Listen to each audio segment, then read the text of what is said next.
This is how hot it gets on Davi Davenport Live. You know I'm proud of that. I'm out here with Don Juan from the lipstick to the pulpit. Davi Davenport Live right here. And guess what? Nobody loves you more than I do.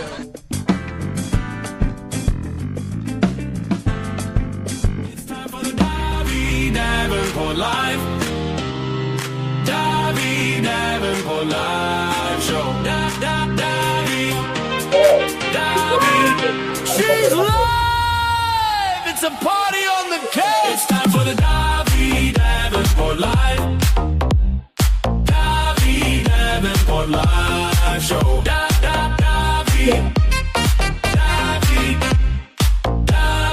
Davenport Live.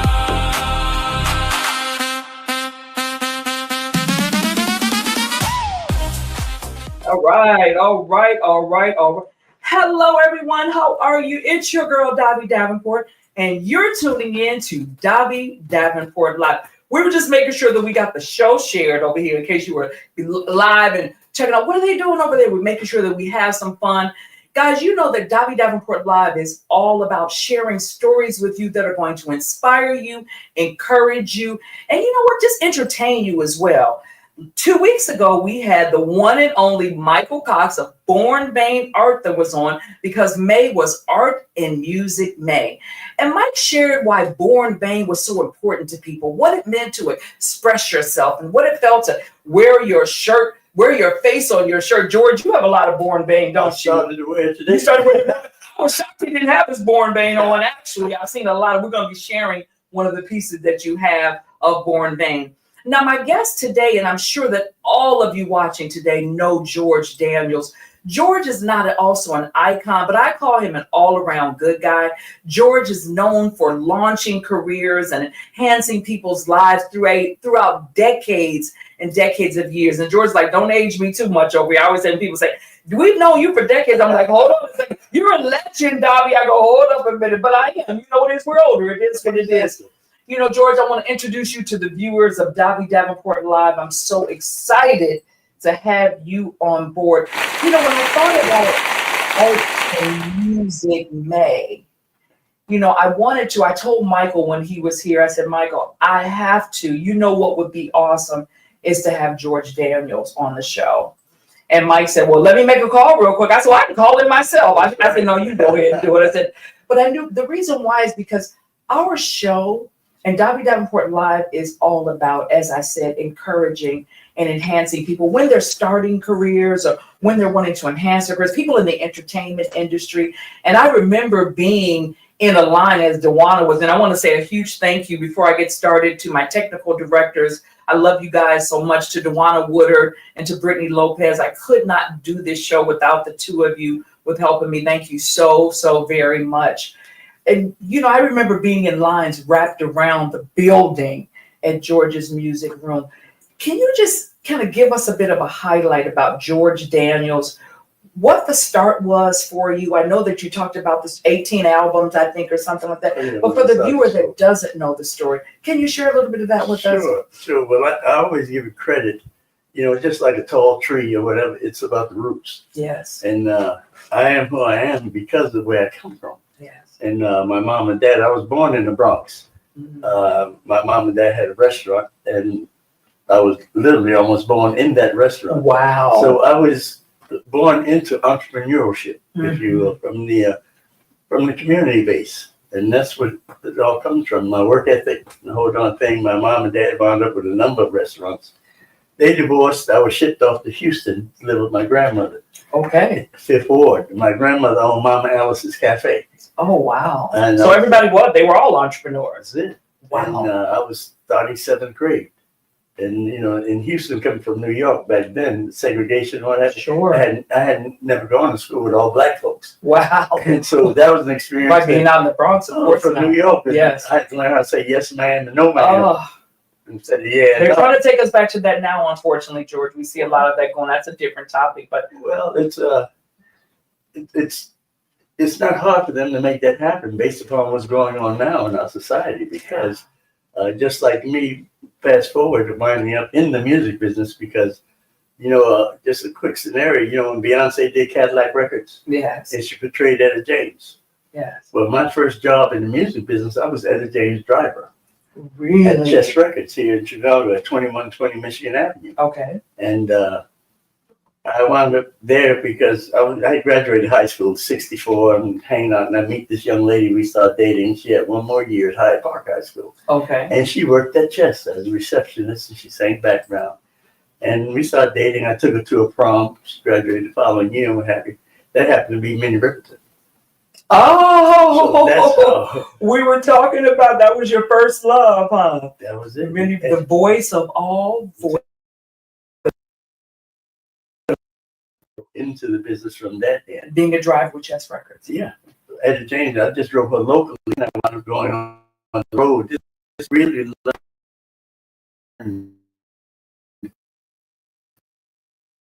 the studio watching them record. There were so many songs like Fontella Bass, Rescue Me. Yes. That round singing, that was Minnie. Wow. Minnie sang behind Ramsey Lewis, Bo Diddley, and she sang with a Minnie girls was- group called the Gems. But the bottom line is, for me, the experience of going on the road with Billy Stewart. I Do Love You, sitting in the park and whatever. And this was when the original Regal was open, 47th. I heard my mom talk about It it. was Yes. South Parkway, the Apollo in New York, the Uptown in Philadelphia, the Howard Theater in D.C. This is when artists did 5 shows a day. It'd be 6 Wait or a minute, 7. 5 a day? Yes, it'd be 6 or 7 acts on a show with a live band, and usually, it wasn't any production companies or promotional companies. It was usually the most popular DJ in the marketplace. Wow. And here in Chicago, it'd be Purvis Spann or E. Rodney Jones, your Herb Kent.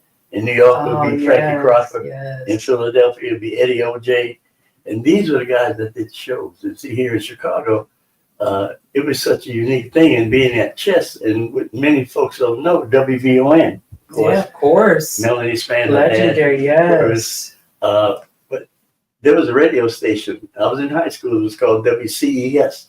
Because back in the day, to give you some quick history, all black music was played on AM. We were not on FM radio. Now, was it here or was it? Everywhere in America. Oh, wow. It was always on the AM all the way So to it's the a syndicated right. show. Okay. Not syndicated. Syndicated station. Not syndicated. No, these were individual stations in the marketplace. Syndication came later. Later, okay.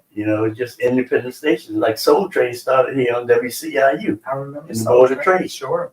And see, but Can I ask you something, George? Yeah. How did you know that you wanted to get into supporting artists versus being an artist? Because it could have gone 2 different ways. I mean, you're multi-talented. We've seen you in movies, we've seen you in videos and things like that. How did you know that you wanted to take the turn to be the person that was launching people's careers versus being one of the I artists? didn't know. I did these in different jobs. Sure. But I was quite efficient, and I always went overboard. That's why when I talk to young people, I go places and I see them working. And when I see people with a great work ethic, Yes. I compliment them on it. Because the bottom line is, our neighborhoods have changed. I was so proud of because there's a story behind me starting George's, but when I got to my peak at the large store at 3915 Roosevelt, many people don't know that used to be a church. That was True Vine Baptist Church. Wow. There was a school on the 2nd floor, which eventually became my apartment when I got there. But they had a fire and they moved out, and I wound up getting the building. And you remember Marvin Hagler, the boxer? I do. That was his grandfather's church. So when you got it, it was a church? It that burnt up. It wasn't a church. Okay, but so you had, okay. But it was True Vine. I have the pictures of it. But So I would think that would mean that there were going to be good roots in that. Maybe that's why you had the success that you did in there, because it had, just me thinking, being a woman of faith, that you had some good roots. Well, there were a lot of prayers. I'm sure you prayers in the wood and absolutely. But it's a thing. Everything that I did, I was just efficient at it, because once I did leave Chess, but getting back to the story of those artists, 5, 6, 7 acts on the show. Sure. You have to remember, back in those days, records were only 2 minutes 30 seconds long. Right. And so there was no long versions. No. And your radio wouldn't play them if it was, because they only had so many spaces in an hour to sell advertising. And like I was saying earlier, WCES was purchased in 1963, because that was the station that played black music here in Chicago. Okay. And so all the other stations, it's crazy when you hear this, and there's a lot of young people that are going to be watching the show as well. But when you hear you saying this was the station that would play black music, only black music, to think that there was a time when, of course, obviously I know that as well, being a woman in my 60s, but knowing that there was a time where black music wasn't allowed to be played on. It's just like our values. I mean, nowadays, I sit back and watch certain TV stations that play all those old TV shows that I used to watch when I was 7, 8, 9, 10 years old. And that was our social media back then, if you want to call it that. And the images I saw, and I just saw white kids and what have you. I saw white folks killing Indians, cowboys and Indians. And the only consistent person of color that I saw on TV every day was buckwheat. Okay, little rascals. Yeah, sure. I have a tie today, and every now and then I wear, especially to integrated functions. And that buckwheat sits straight up in right there. Just showing where it all started. That was who I saw on TV every day. The first person to ever have a TV show black was Hazel Scott, the black woman, 1950. She was a vocalist. Yes. She could sing. I know who Hazel Scott was. And then the second person was Nat King Cole, 1953. And that was a musical. Nat King Cole show was a musical production. It was only 15 minutes. Sure, I remember saying that. I'm doing some research. I love interviewing the legends in Los Angeles. That was one of the things that I've been notorious for, and I've had the opportunity to interview some of the Supremes and some of the others. So, well, just like with Nat King Cole, when he attempted to move into Hancock Park in Los Angeles, there was a big movement to try to keep him out of there back then. Sure, as big as he was, he's the man that built Capitol Records, as they would say. It's it's like I just watched the Michael Jackson movie, and it was a great movie. Everybody, if you haven't seen it yet, make sure you check it out. But in that movie, it talked about when Michael was the headliner for a production, but yet still he couldn't stay in the hotels that even his driver at that time could, and it wasn't. So when you speak about that, well, it goes back to Quincy Jones in Las Vegas. If it wasn't Frank Sinatra using his weight, sure, you couldn't even enter the places. I mean, the original Cotton Club in New York, same thing. If you performed there, you couldn't come through the front door. You couldn't sit in the audience or what have you. See, so those are the things that I saw at certain places. I did experience them. But when I sit back now and recognize what's going on now, and people take it for granted, and with the music that's being portrayed and played now, it's our children, our brains aren't formed yet, but yet success to them is the things that they see. Social media, a lot of it. Well, even before that word was created, the bottom line is in those 2-minute, 30-second songs, there were messages. It taught you how to talk to a lady. And you fell in love. The blues songs, they encouraged you. Well, there were messages. Sure. But now you have long versions and you still don't get a message. You get dumb advice. I mean, because our young people, they look at success. Yes. And I don't care if you're an athlete, these young athletes with all this money and what have you, and they look like a hip hop artist or whatever. They want to. They got the jewelry. Well, our young ladies get out here and what are their images at home? Sure. What are their role models? And see, and some of the nudity that, I think back in the musical time that we came in, even the dress code of the women, I think about the groups that had just an image about themselves, the way they carry themselves versus. Diana Ross is 84 years old and she's still elegant. Oh, I know. Okay. I saw her at Hollywood Bowl before I left. She was fabulous. Well, again, who are the role models today? It's just like Jennifer Hudson. Every time I see her, I compliment her. Yes. Because, see, we go to hear the voice. Yes. I didn't go to see your body. No. And this is where, going back to hip hop, fast forward to the stage when they came out with the parental advisory sticker. Remember when the lyrics got too explicit? Out of control. Well, they got the explicit, but then they didn't adjust the music. What they did, they started breaking music at strip clubs. This is like, when I mentioned, I was thinking earlier, my relationship with Elroy Smith at WTCI, because he was very adamant about genius, the lyrics that he played on the radio station that he wouldn't allow. And then when I started doing the big events, the back to school events, we would sit with the artists ahead of time and say, hey, one curse word come out your mouth, you might get cut off. And see, so, and I was parental advisory before they had a sticker. Kids that want to buy it, I said, bring your parents. Sure. Parents will come in now, mind you. And they said, well, why can't he buy it? And that's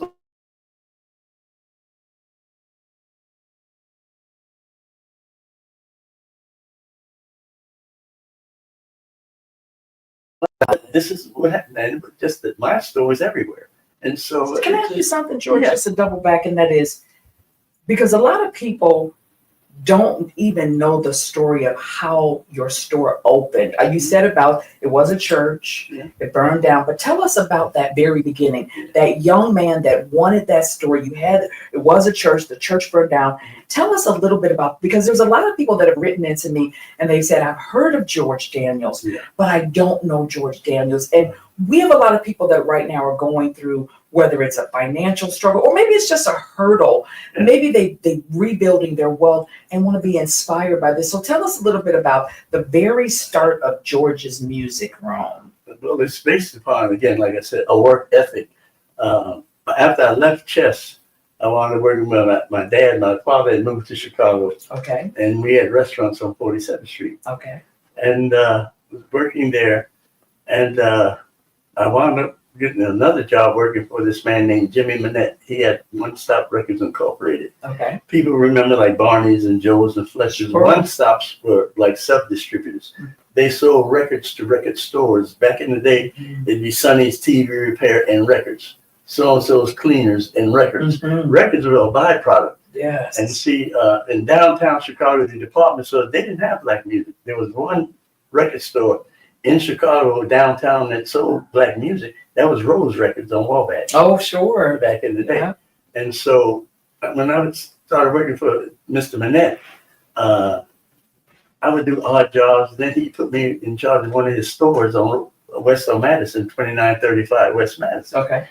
And I was running the store and what have you, I'd get things done. Then he'd take me and have me do this and do that. Then he put me in charge of a store he bought from a guy that was Mr. T's Records. And this was at 3937 Roosevelt. Okay. And he put me in charge of that, and I was running it and doing my thing. And I always understood customer service because of my parents, my grandparents. And so he was getting ready to close it. And I said, well, boss, he said, talk to the landlord. So I convinced him. So he was going to close the store. Yeah. And, Oh, wow. And I convinced it, I talked to the landlord and I convinced him to give me 90 days credit on the rent.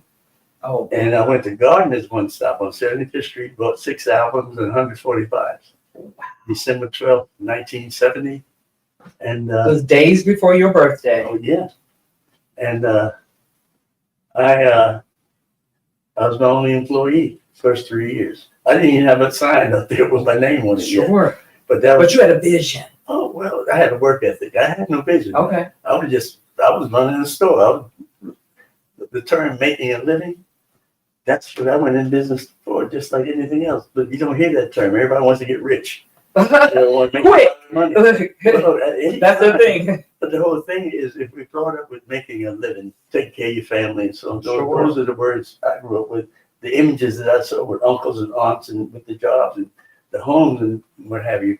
And so I worked at the store by myself for the first 3 years, and I hired a young man, Michael Bolden. Never forget it. He was like 12 years old because his dad owned the fish market across the street. They couldn't make him go to school, but he always wanted to hang at the store. I played music, music outside.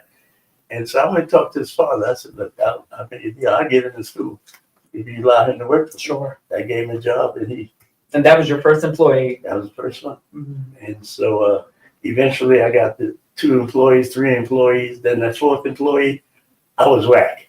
I could only manage 3. You said that's enough right Oh there. yeah, well you have to recognize your limitations. This is why you go in businesses, people fail because they think they know everything because I got the money to open it.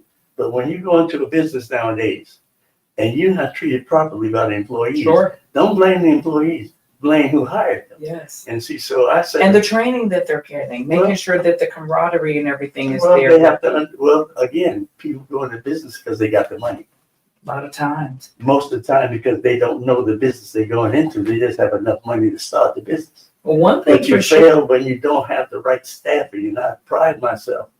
because as it built, I went from 3937, 3923, 3921, and then the big one was 3915. So all in that block. And so it took a work ethic. You know, like my dad said, son, you're gonna get knocked down. Yes, don't give up, get back up. This is it. And so you know, like I was saying, with the businesses that I go to today that are our businesses, I'm disappointed. Just like I'm disappointed with the music, because we're not getting messages out. Kids aren't getting messages of encouragement, motivation, and what have you. It's to get rich quick, or take it if you if you can't earn it, you just take it. And those that's very unfortunate. Well, those are well. See, at our age, my age, and some others, we don't even understand the lyrics that are in their songs, but they do. And those lyrics are telling them to do these things. It seems like to me, and I know you come from the background of actually the music sales itself and understanding it. When I hear the lyrics, and I know that I've spoken to artists about it, a lot of them are saying that some of the labels won't even bring them on as artists. I know right now it's not as much about being signed on with a label anymore, but they're saying if the lyrics didn't say, like if you're talking about Christian lyrics, a lot of the rappers are like, they don't want to pick them up. They're like, they don't care about that. They want us to say, shoot them up, bang, bang, drugs, calling women bad names and things like that. And so I've seen you encourage in a way, and you just spoke about some of the lyrics we don't even understand. When I hear it, it's appalling to me. Well, it should be appalling to everyone. I mean, even our award shows.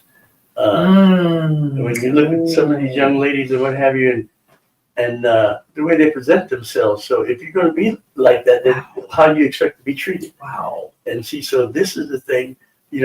Our young people don't have a Malcolm X or Dr. King or Jesse now is gone. And so who are our leaders? We had leaders that weren't as popular, but in our communities that kept us together. Yes. I mean, as a matter of fact, we have a shot, if we could pull it up, of you and Jesse Jackson right there. You can tell us a little bit about, if we can pull that picture up of you and Jesse.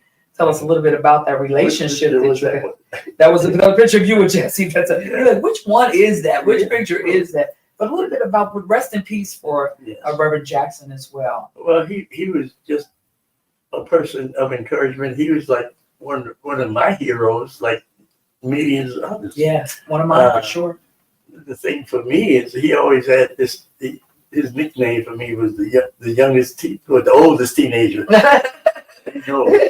And well, it was the thing of the values, his strength, and the messages. Yes. I mean, you could pull messages from everywhere. Malcolm X had messages of strength and power. Yes. And this is what's missing today.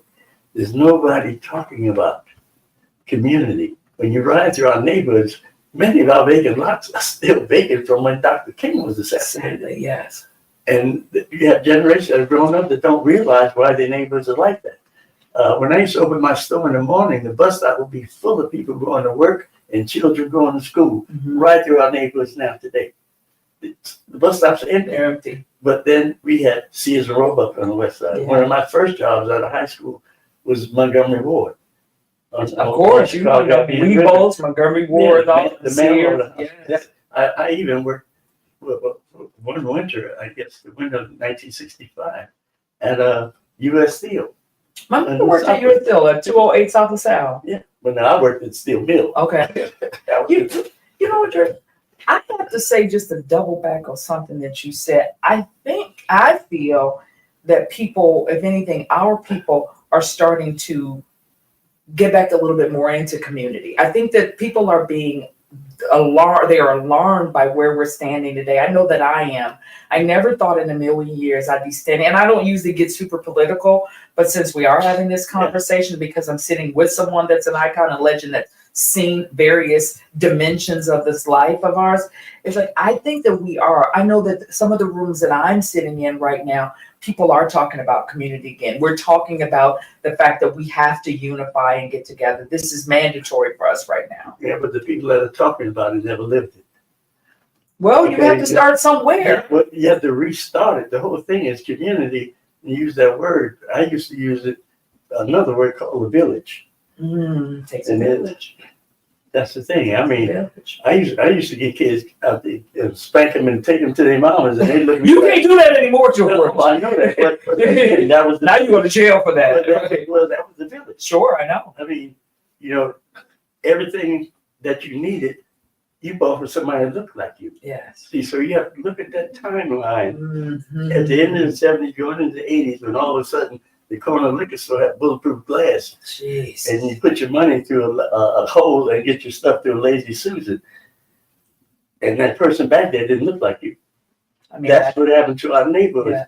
When when the big Walgreens and the CVSs came in, when they had every darn thing that 5, 6 other businesses would have in the neighborhood, when it was just a pharmacy. Drive up and down 79th Street, 75th, all those stores are closed. Well, when we had 47th Street, my dad, we had 3 restaurants on 47th Street, then 43rd, whatever.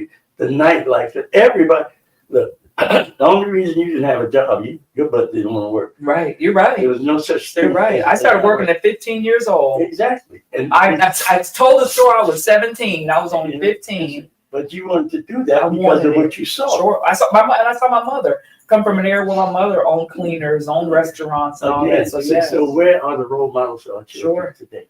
I think we're gonna have to do something different, or we have a lost generation. No, they've been lost. But we can't give up on them, right? I'm not saying giving up.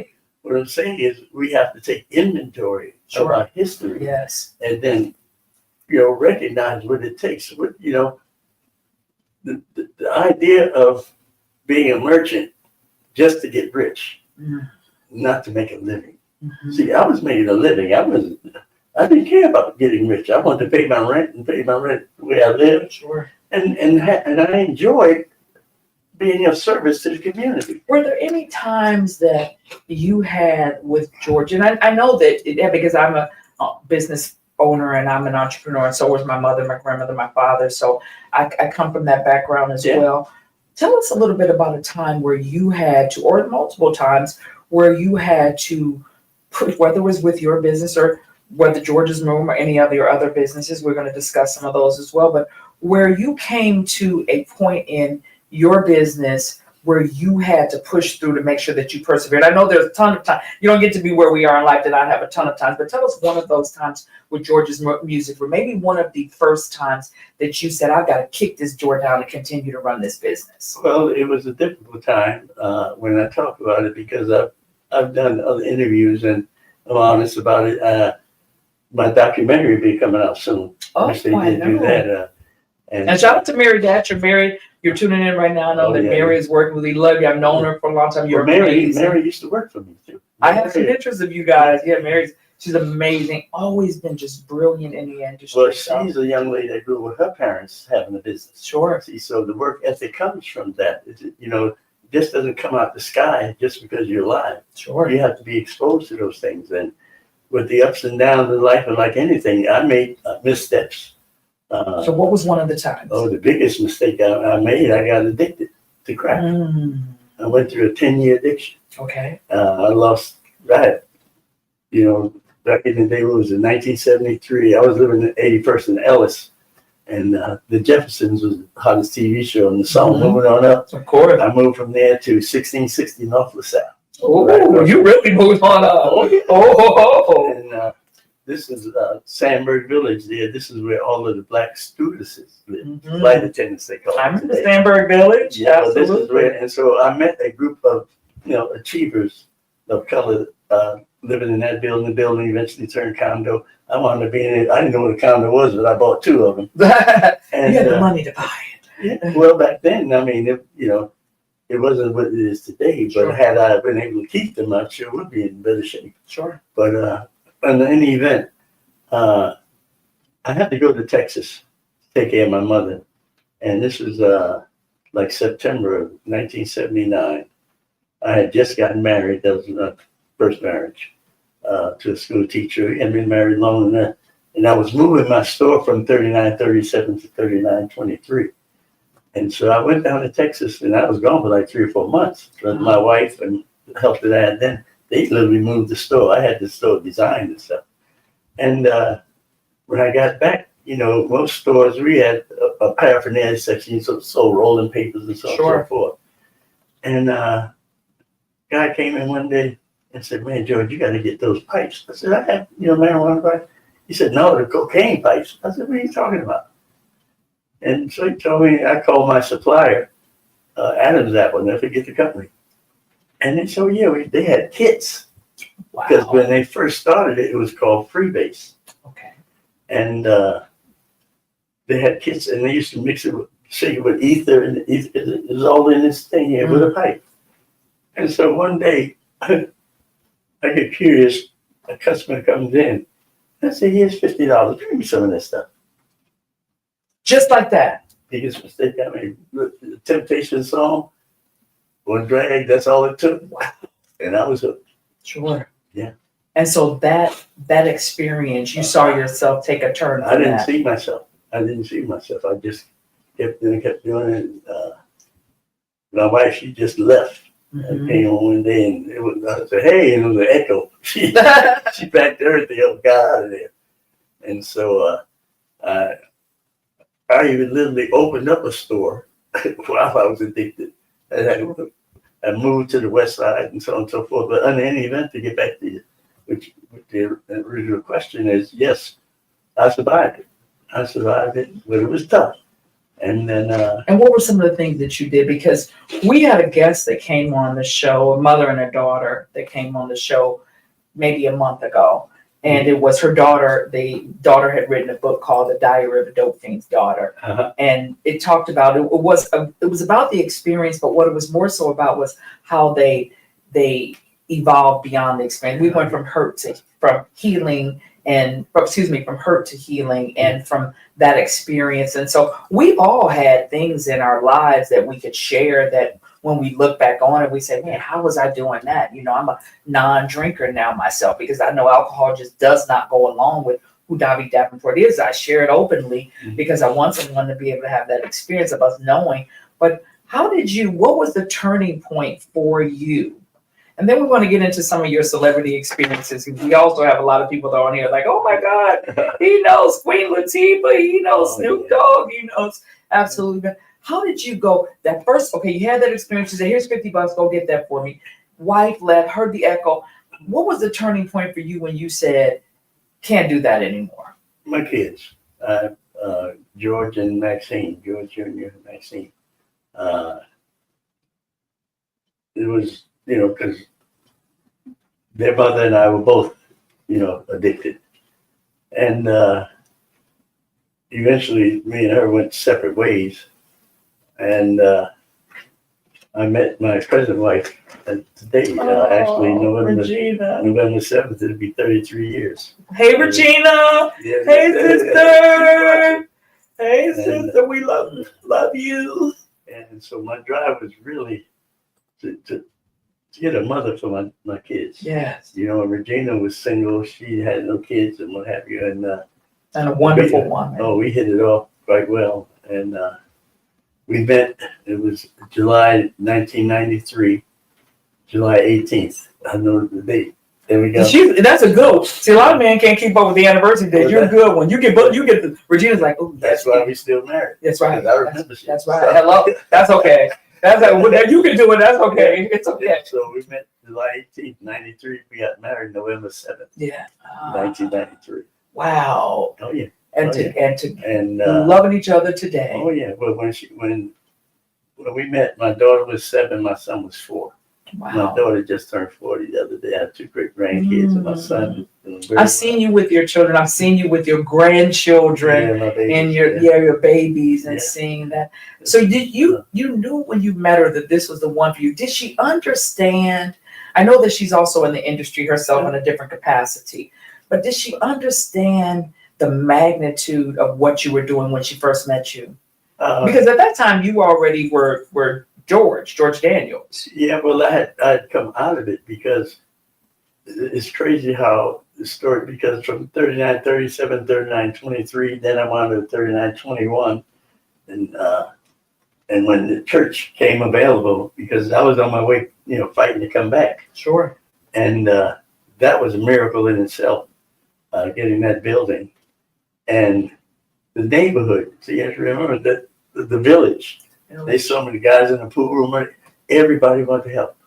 Everybody came, plumbers and carpenters. I had a friend who helped keep the inspectors away from We always need somebody like that. Well, in a situation like I was in, it was just amazing.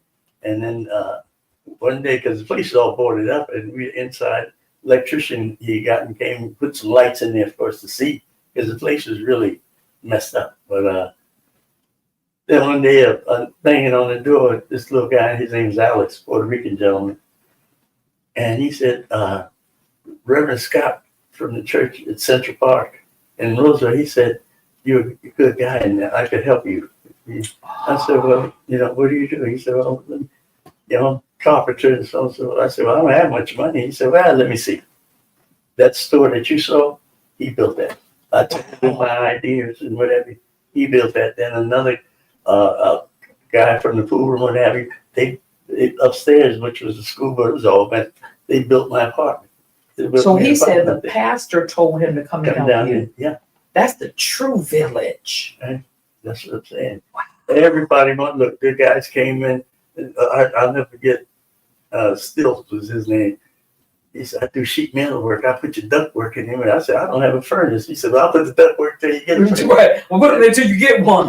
Yeah, but that's what George's music room stood for.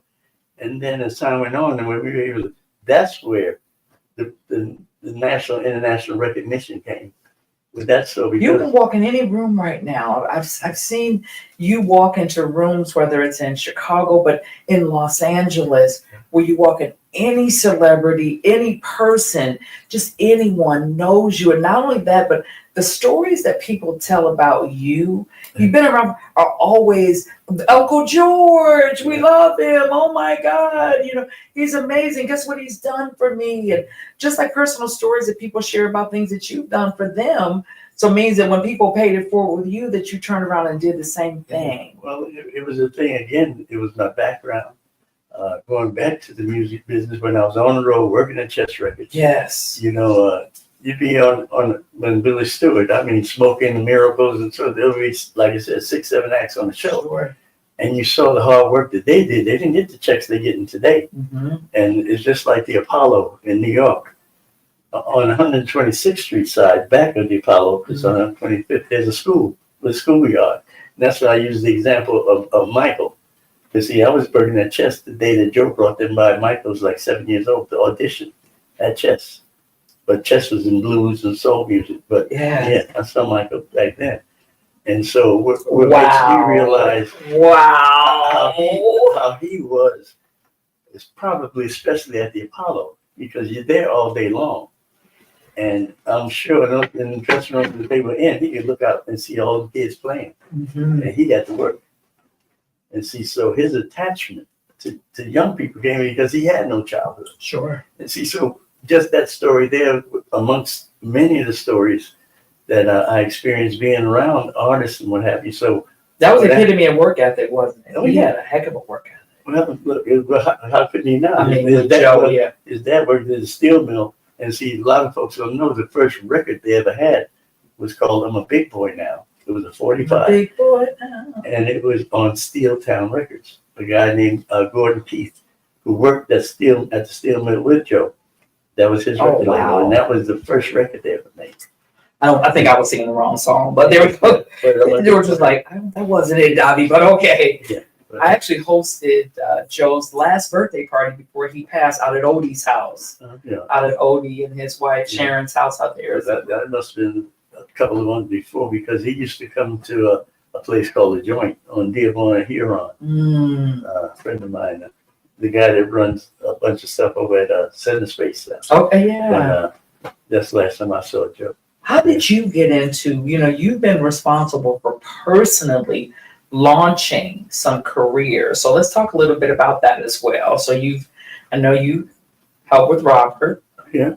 Well, I didn't launch it. He was already, I knew of him and knew him when he used to sing in the subway. So. Yeah, I remember that myself. And, we got to know one another, and it was Virginia and I had been married a couple of years because I think it was 95. Mike, Rob's manager called me. They were in Atlanta, and for some reason I don't know how he figured to call me that they needed looking for a publicist or what have you. And Regina, yeah, this the is best of the best. this was right after that bombing in Atlanta in that park. 96. Yeah, and That was so 96. I was out there then for the Olympics. We went down there, and that's how she began working for Rob as his publicist. And so I was just there, and me and him just hit it off. But that's the way I was with all of the artists, Sure. you know. And again, my background being on the road, seeing what they go through, and so once I got the big store, and when we did those events, I always had food and so on and so forth for them because this is something you didn't get out there on the road like that. I had home cooking. I get the vegetables from Edna's, and then one of my friend's fathers would come and barbecue and all of that. And because I had all that space. Well, I come over to George's music room myself, and you had a spread laid out there and a good time. I remember being there. I don't know what it was, but you said, "Hey, you come on in. You don't have to wait in line." I'm like, "Okay, thank you." It's a good time. Tell us about, can we pull up the picture of you and Queen Latifah? That's my girl. Yeah. Flavor Unit was the company that they created. But Queen and I go back. One of the funny things, when we did this particular in-store with her, and I had fixed the yard, but I didn't have grass there and the whole damn thing. So we had the artists outside on a riser, block from the sun or what have you, and the people go in the store buy the CD, and then come on, she'd autograph. And where that pool room in the building used to be, because they had burnt out, it was just a vacant lot, so cars were parked in there. This particular day, here comes this green and gold Cadillac and another one, a purple Cadillac. They pulled up. Bishop Ford. Okay. You said green and gold. I already knew it was Bishop. Oh my gosh. I told her, I said, "Hey, you got some fans coming." Oh and my she God. looked over. She said, "They're real," because this was the year after Pimps Up, Hoes Down came out. Remember that? Yes, I did. And he was talking about it, and she thought that was made up. No, that's real. But her and I, there was a couple of other events. Because when Regina and I had moved a little further north in the Gold Coast area, one day I was walking our dog, and Lil pulled up with George. It was Queen Latifah and Shaquille. This is when the Shark Bar was open. Oh, I remember the Shark Bar. Yes. And they said, "Man, what's happening? We want to do something tonight." So I said, "Look, let's meet." They came pick me up from home. We went to Shark Bar. Sure. And so we having a good time upstairs. He said, "I know, a fight starting and bottles breaking." And Shaquille broke a beer bottle. Queen Latifah was doing it out because they had their bodyguard, but whoever was fighting, they had messed his shoulder up. They stand against the wall. Queen didn't play. Queen was not. Queen didn't play. Look, once that was cleared up, we had to go to the hospital with a security guard. So we spent the whole night at the hospital. Queen did not play. I thought I was down in LA. She does not play. Oh, no, she was no joke, but that's just one of the memorable times. But there was so many, so many artists from LL. Mary J. Can we pull up that Mary J. Blige picture there? Now that night when we did the midnight sale with her, that was the 411 album, and we had lines. It was amazing, and she was a little roughneck. She was about 17, 18 at that time.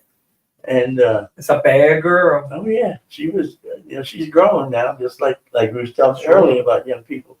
And but one of the greatest memories of that night, the first female black U.S. senator, Carol Moseley. She showed up at my store at midnight to meet Mary J. Blige. Oh wow! And my kids have a picture of her and Mary at the store. Oh my God! Yeah, what an honor, And see, so.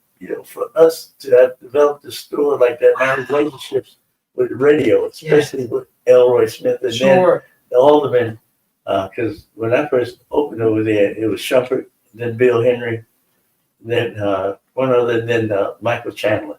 That's who me and him, we really hit it off with. And you had to have those relationships. of course, to bring the crowds that I brought over there, and but it was always orderly. We never had one incident ever. George, I've seen them where the entire, I'm saying I personally, Yeah. this is something I'm telling you that I read about, guys. I personally have seen it where not only was there a line outside, but they were just wrapped around, just hoping they could get inside. Oh yeah. Well, And I'm seeing you come outside and talk to the people all the time. and come out and hang outside with them. Like, look, I know you can't get in, and then you come outside, which is what made you so different. Well, again, it just didn't pop in my spirit. That's what I saw my parents do. Sure. It was always about the community because, Yes. nobody came from out of the community to support Joe. They came from around the corner. My first customer. And so that's how you treat people. And and see that yellow line in Roosevelt Road separated the 11th Police District from the 10th. And so I had great relationships with the commanders. And That's how you stay protected over there. yeah, that the one that's a CNN contributor, Ramsey. Okay, he was a rookie policeman in the 10th District when I started George's Musical. Wow. Ramsey. Wow. Yeah. So Wow. chief of police in DC and then Philadelphia, whatever. Wow. But yeah, those. He was just a He was a beat cop. He was a rookie cop. He was a rookie, real skinny, small guy with freckles. You could tell. That's what he turned into. But those type of relationships, and then my relationships with radio, because again, WBON.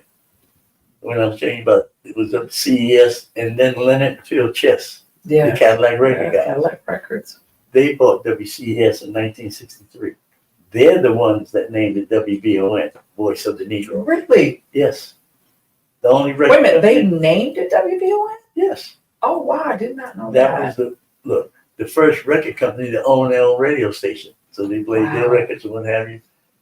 E. Rodney Jones, Purvis Band, Lucky Cordell, Isabel Joseph Johnson, Bernie C. Washington, Purvis Band, Joe Cobb. I'm trying to remember all these names. Man, you're doing well. Yeah. But then each one had their time slot and they played different types of music.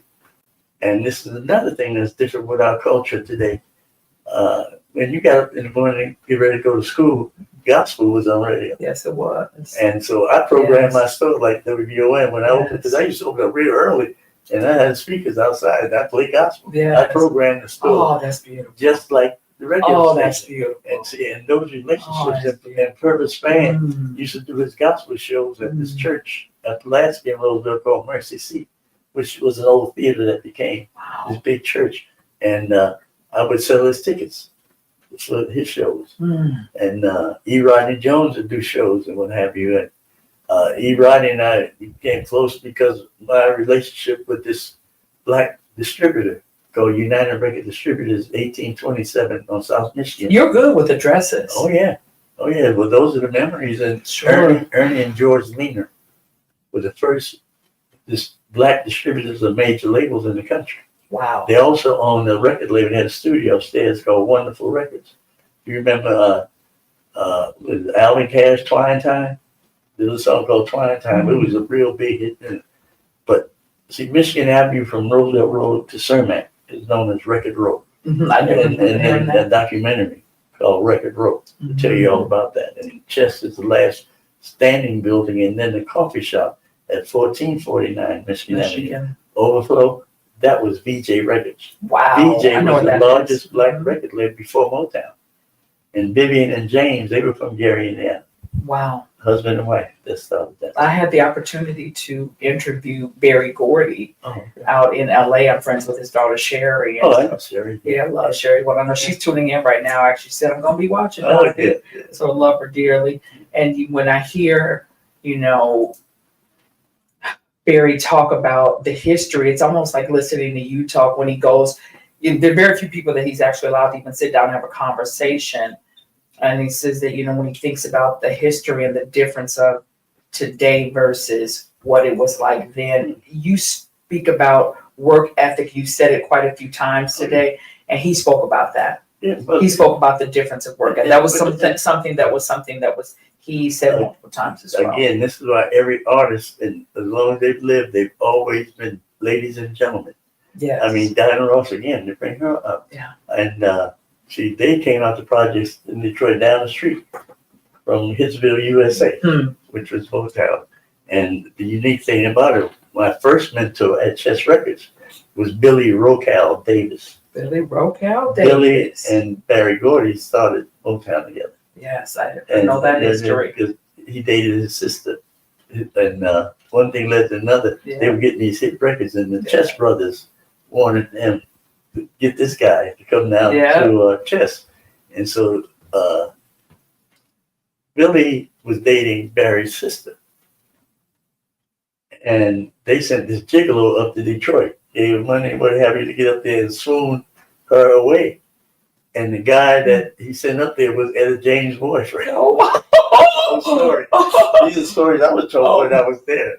And I never forgot those stories. And so he broke him up, and then Chestnut sent Billy an offer. Billy came to Chess Records, and the first record he produced and the artist was Etta James. Wow. And the song was All I Could Do Is Cry. All I could do. That was from the breakup. Yeah. Wow. And see, so Billy all really I can do. Again, you know what's crazy is that when you say that, just a reflection, music had so much meaning then. People wrote about love. They wrote about whether it was a breakup. They wrote about new experiences. The music was symbolic to actual things. That's why when you tune in, you were actually inspired. You laughed. You felt good. Some of the music now makes you angry. See, back then you had no other distractions. That's all we had. Yes. We had physical. We're talking about love. We had records and being in love. Yeah, and you wanted the posters and the albums. Yes. I remember Halloween. Oh, you talking about the posters? Yes. Yeah. Remember the posters in our rooms and the posters. That's what I would give away instead of candy. Kids line up and I give the posters away. I wish I kept some of the I had my whole room covered in posters. Yeah. And album covers and what have you. Yes. And so you had a personal relationship, not just hearing it, but a physical relationship. Yes. And the liner notes and what have you. You read about the artist. And so all that's missing today. Yes. And we expect certain things that is just not going to happen. But what our young people are exposed to today. Yes. And so how do you think we turn it around? It's crazy. I always say when I've had a wonderful interview, it goes by so fast. I can't believe 7 minutes. We'll run over a few minutes, but 7 minutes up. What would you say that when I have a few other pictures that we want to share also, because we have some great, but what do you think? What's one thing that you would say that we can do to help the young people turn it around right now? What do we do? Since the conversation has it's not one thing, because this is not the kids. It's the home. Yeah. Because, again, you're dealing with young people, their brains are not formed. And that's why even as we get older, you know how you do something. What did I do that for? Mm-hmm. That's your brain. And our brains are developed. We still do dumb stuff every now and then. And these are babies. And then what are they watching? What are they hearing? Who's in the house? A lot of the babies having babies too, because that's been happening for a long time. But it's a different type of a baby having babies now. Well, that's based upon what was their exposure. That's true. So that's true.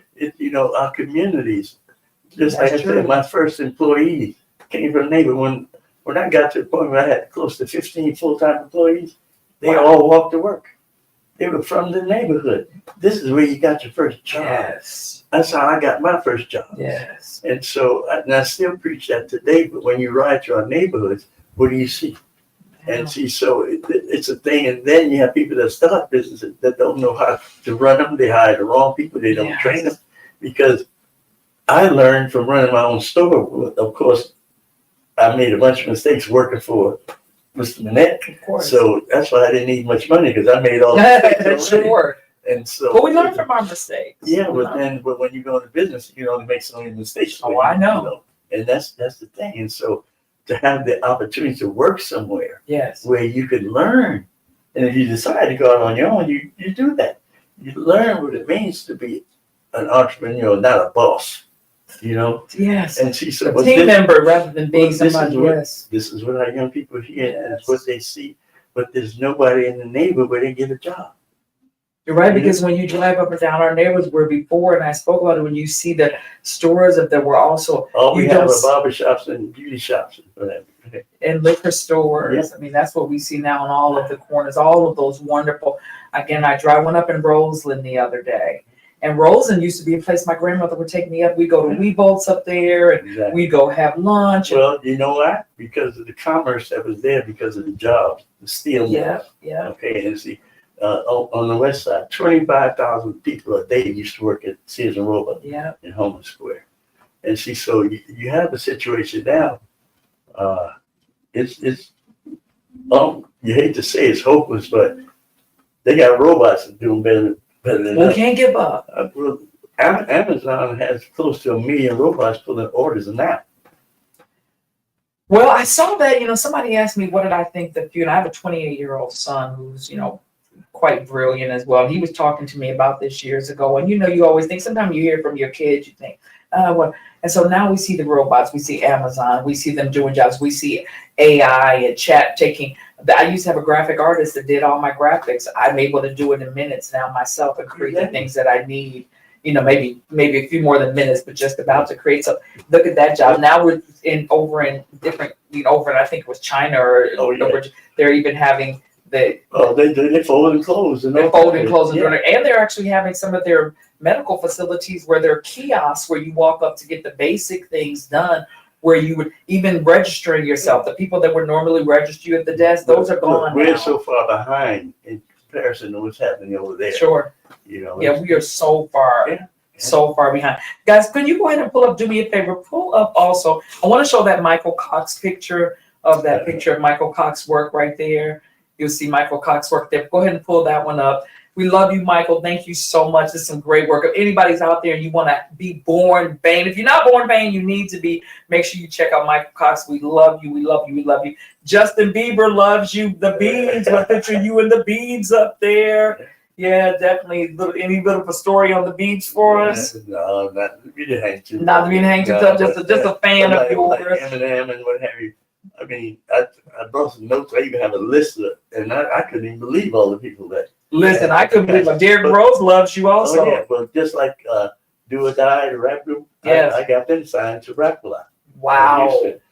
Crucial Conflict, Cole Hardin, I introduced them to Fab Five Freddy. Wow. That's how they got. I said he's a George Daniels fan. When he first came, and then Tiny when she was with Escape, 106 in Park, AJ. AJ, yes. I set him up to get that when it first started. Yes. 106 in Park was actually on the 106 in Park. It was 106 in Park Street, New York. That's why they called it 106. Oh, wow. That's where the studio was first at. Yep. And I had gone to New York, and I'm checking in the hotel. It was a Marriott or something down near Times Square. And all these girls were lined up, and I'm checking in, and this young lady, Yolanda Starks, she said, "Hey, George, how you doing?" I went on and spoke. She said, "What you doing?" I said, "Checking in." She said, "Well, you want to come down and help me interview these ladies?" I said, "Yeah, sure." I didn't know what I get down. She tells me, she said, "Well, BET's getting ready to do this show called 106 in Park. Wow. And they're looking for a female host." And so we went through and going through all the ladies. I said, I have a friend who he promotes parties and stuff. AJ used to promote parties with all these lawyers. Wow. Oh, in New York. And I said, he does about 4 or 5 parties tonight. I said, we can go by. I said, there's a lot of ladies inside this party. Sure. She said, let's do that. We went to the party, introduced to AJ. She's watching them work the room. And, they may not just want a female. Maybe you think AJ might want to do it? I said, well, talk to them. They went out in the limousine, had a conversation. One thing led to another. That's so originally they were thinking about hiring a woman. Yes. Oh, that's a success story. And that's how.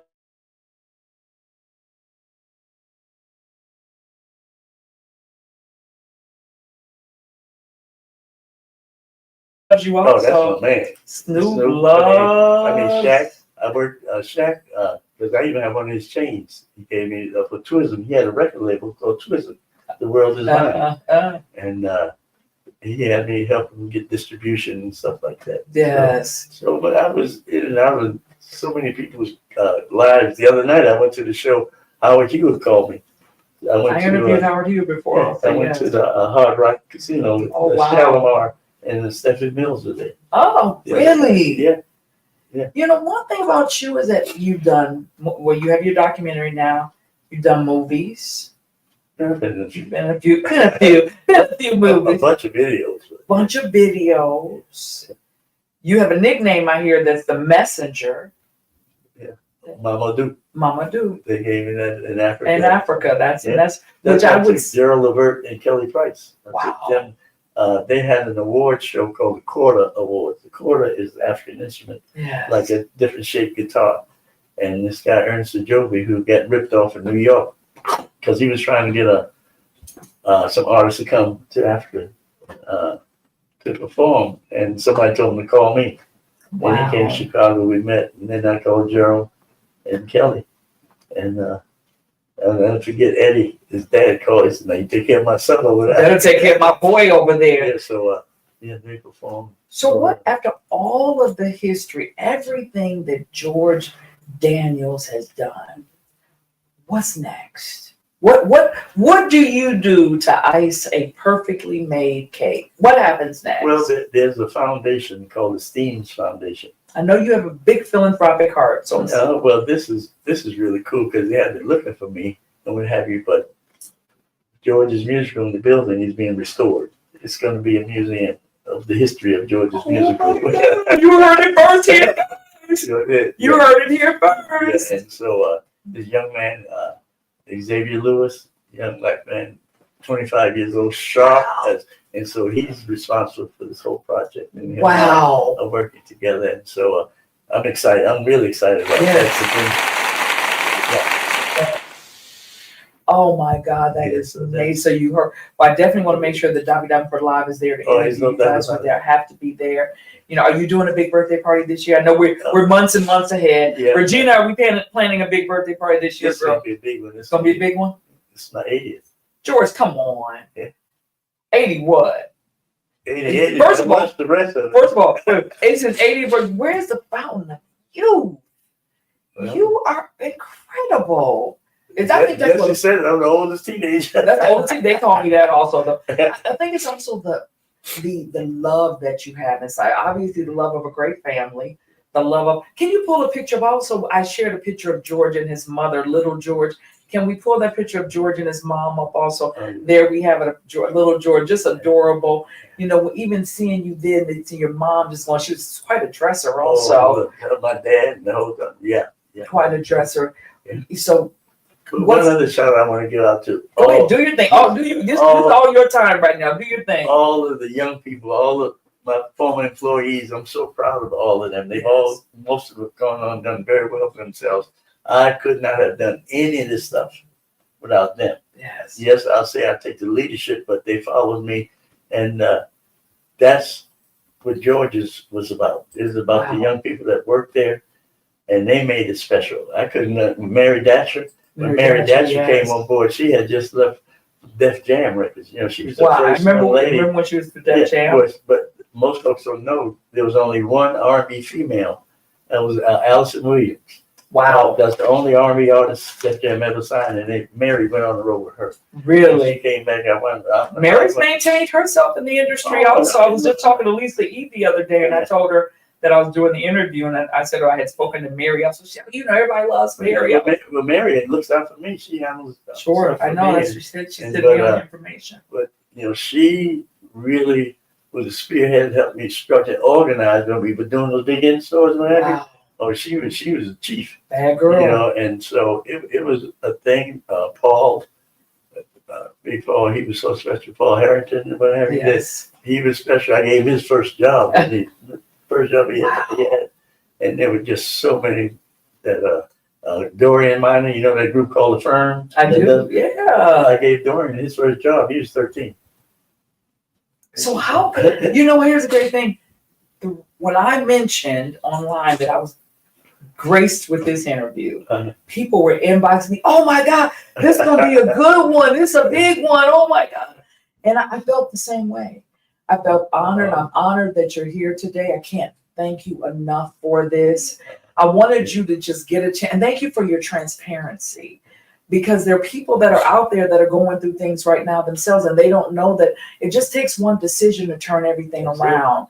That's all that it takes. So guys, first of all, I want to tell you, thank you so much for tuning in. George, thank you for being on the show today. Make sure you tune in on the 31st of May. We're going to be wrapping up our Art and Music May with Yana German. Yana German is a fantastic, she's an artist, but she's also a poet. She's a spiritual being. She's living in Los Angeles, also in Chicago. And Yana German is going to come on. Roxanne Stone is her manager. Roxanne, we love you. Has a record label out in LA. Some dear friends. Yana's going to be coming on to talk about how we ground ourselves with music, with art, and with faith. You heard it right here, guys, on Davi Davenport Live. I'm with the legend, I'm with the icon, George Daniels. I love you so much. Thank you so much. Let's get a toast to us being here together today on Davi Davenport Live. Cheers, guys. We love you so much. Stay tuned. More excitement. Thank you. Thank you. See you, Regina. See you, Regina. We love you. We're going to get him home safe, okay?